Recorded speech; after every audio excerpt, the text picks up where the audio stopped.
बात उस समय की है जिस समय दिल्ली के सिंहासन पर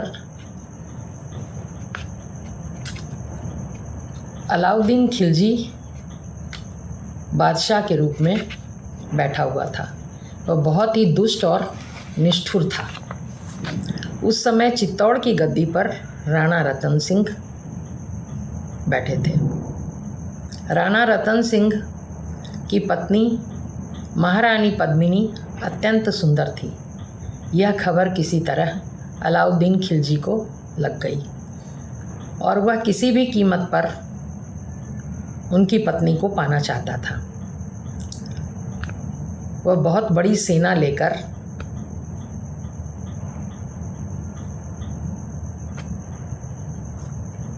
चित्तौड़ गया और बहुत दूर पर ही उसको सेना को रोक लिया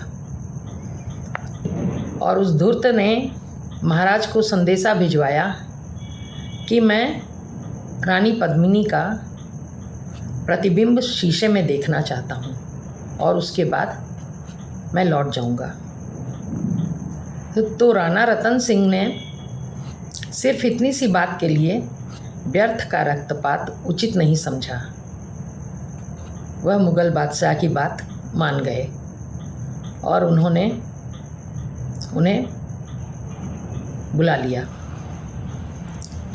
राणा रतन सिंह ने प्रतिबिंब में महारानी पद्मिनी को दिखा दिया।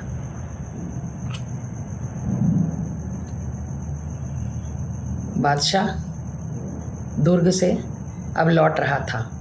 उन्हें दुर्ग से बाहर तक राणा रतन सिंह छोड़ने के लिए आए, किंतु अलाउद्दीन खिलजी तो महान दुष्ट था।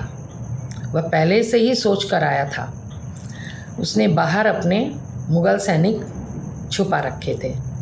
दुर्ग से बाहर तक जब राणा रतन सिंह छोड़ने के लिए आए तो मुग़ल सैनिकों ने राणा जी को पकड़ लिया और ले जाकर शिविर में बंदी बना लिया।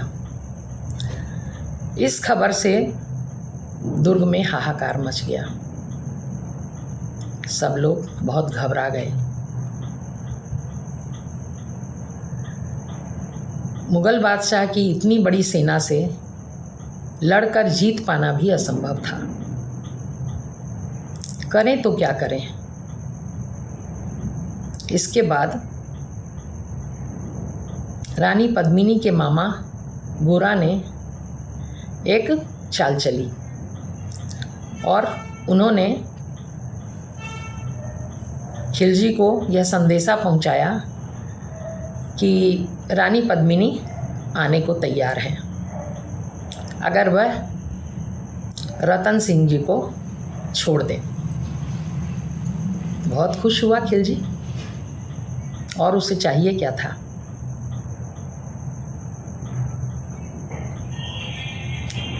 इधर तैयारी हुई। एक ये सवाल भी रखा गया खिलजी के सामने कि रानी के साथ उनकी 700 दासियां भी आएंगी, तो उन्हें रोका न जाए। खिलजी को तो वासना का भूत चढ़ा हुआ था, उसने इसको भी मान लिया।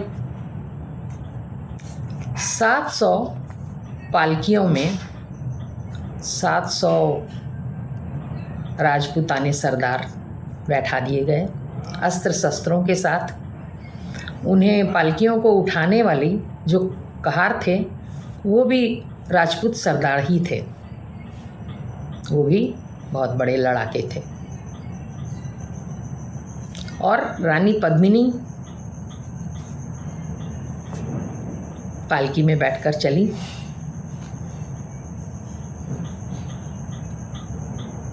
अलाउद्दीन खिलजी के पास रानी ने जाते ही खिलजी से मिलने का प्रस्ताव रखा। खिलजी ने मान लिया। गोरा तो अत्यंत चतुर थे।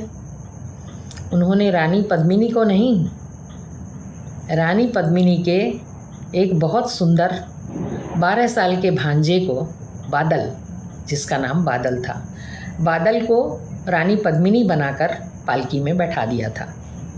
वो भी बहुत बड़ा लड़ाका, बहुत वीर बच्चा था।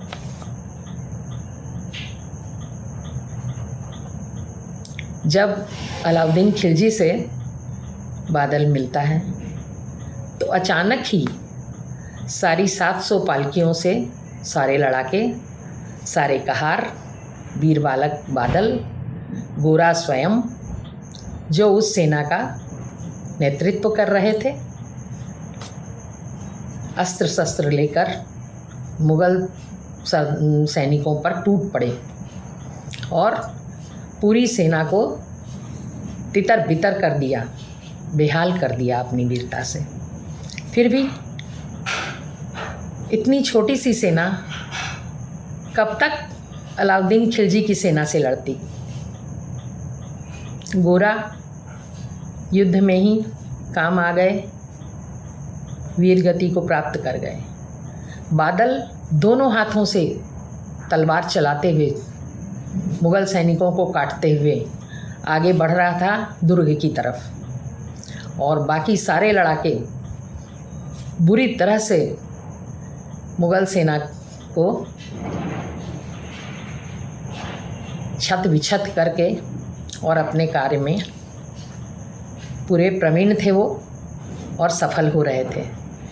उसके बावजूद भी इतनी बड़ी जो सेना थी उससे आखिर तो हार माननी ही पड़ेगी। किसी तरह अलाउद्दीन खिलजी जीता और बादल तो मुग़ल सेना को काटता हुआ दुर्ग की ओर बढ़ रहा था और अलाउद्दीन नहीं चाहता था कि यह समाचार किसी भी तरह दुर्ग में पहुंच जाए। वह तो उन स्त्रियों को चाहता था जो दुर्ग में बैठी थी, लेकिन बादल किसी भी तरह वहां पहुंचकर ये समाचार सभी वहां पहुंचा देते हैं स्त्रियों को। वहां से और जितने वीर थे वो सारे केसरिया बाना पहनकर दुर्ग से निकल गए और बाकी सारी स्त्रियां चिता में जल गईं। जब अलाउद्दीन खिलजी दुर्ग पर पहुंचते हैं, उसने देखा कि धू धू करके चिता जल रही है और सारी स्त्रियां उसमें समाहित हो गईं, क्योंकि वो दुष्ट वो उन पुरुषों को का स्पर्श नहीं होने देना चाहती थी। इसलिए उनके आने के पहले ही सब चिता में धू धू करके जल गई। अलाउद्दीन खिलजी ने सिर पीट लिया कि बुरी तरह तो उसकी सेना ध्वस्त हुई और उसे कुछ भी नहीं मिला। तो चित्तौड़ की जो स्त्रियां थीं उन्होंने अपनी सतीत्व की रक्षा की और इस कार्य को वीर बालक बादल ने, गोरा ने और वहाँ के सारे सरदारों ने ही पूरा करवाया। बहुत छोटा सा बालक था, 12 साल का। आज भी वीर बालक बादल की कहानियाँ चित्तौड़ के परिवेश में गाई जाती हैं और बहुत सम्मान से उन लोगों का नाम लिया जाता है।